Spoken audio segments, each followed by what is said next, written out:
You can't talk about Ayurveda without talking about the three doshas. This is kind of what is synonymous in most people's mind when they hear about Ayurveda is the three doshas, Vata, Pitta, and Kapha. So let's back up and give some context of what we mean when we're talking about the doshas and where does this concept arise. So Ayurveda talks about being in harmony with nature and that we are the microcosm and nature is the macrocosm. Everything that exists in nature exists within our bodies. Everything that exists within our bodies exists within nature. And so the basic building blocks of nature, we say, are the five elements: space, air, fire, water, and earth. And these five elements comprise everything in the universe, everything in nature, and they're also the building blocks of the human body. We can see space in terms of within the organs. We have space within our lungs, which allows us to breathe. We have space in the intestines, which allows food to move through. We see the principle of air is that principle of movement. So we see air moving through the bronchioles, for example, letting that breath come through. And we see air in terms of just general movement. Everything in the body that has movement, that has rhythm. If we look at the heart, for example, that movement of blood, all of that is governed by that principle of air. So we have space, air, fire. The fire principle we see in the body within the GI tract or the digestive system. In Ayurveda, we talk about that digestive fire or that principle of Agni. And we see fire even in digestive enzymes. Really, any type of enzymes is this fire principle that allows for transformation to occur.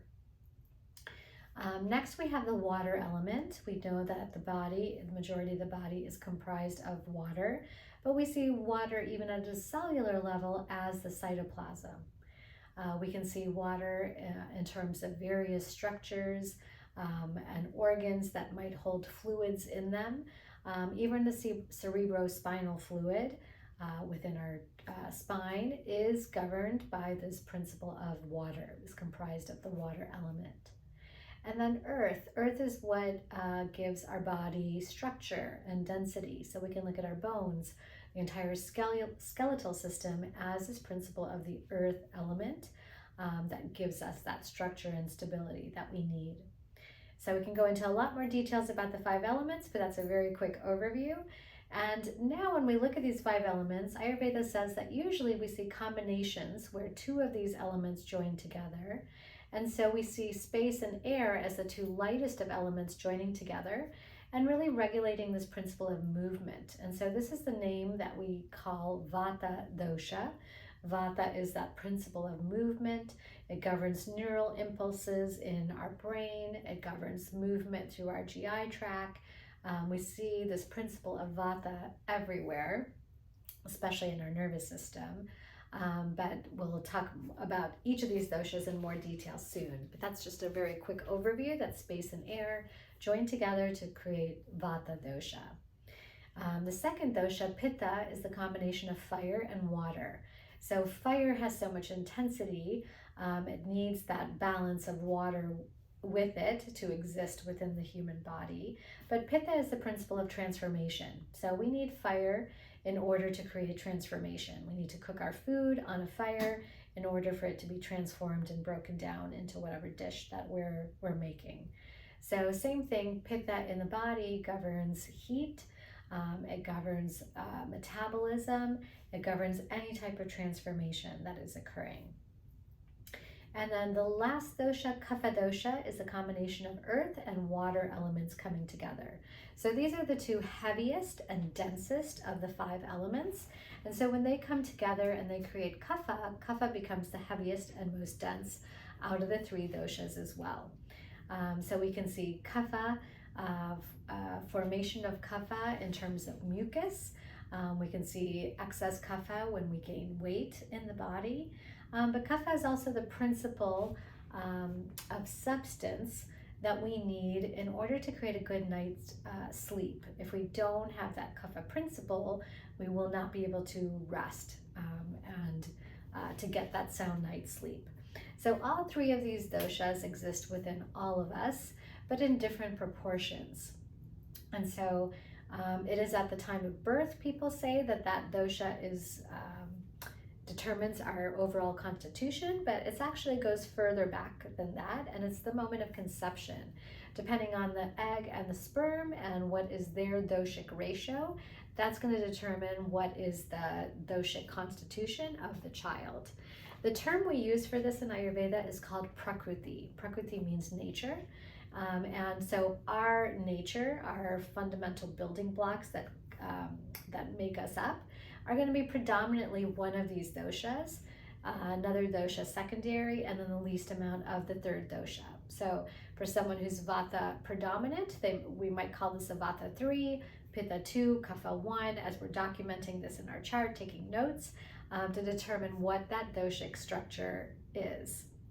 So everyone has a Prakruti. They have that first nature that they're born with. That is going to stay with them throughout their life period. This never changes. Those building blocks never change.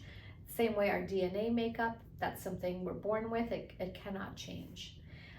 In contrast to this, Ayurveda talks about the term Vikruti.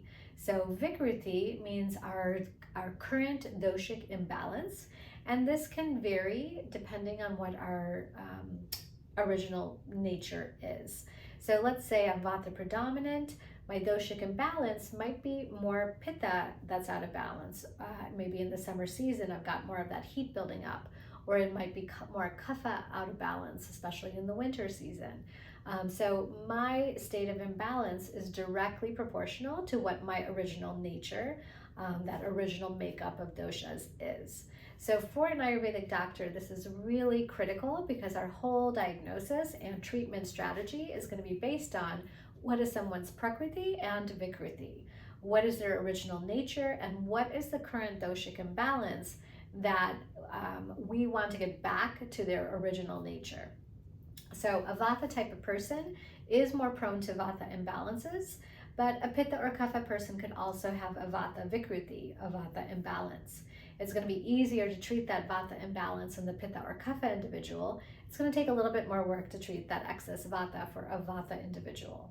So whatever our prakruti is, this also teaches us what is our disease proneness.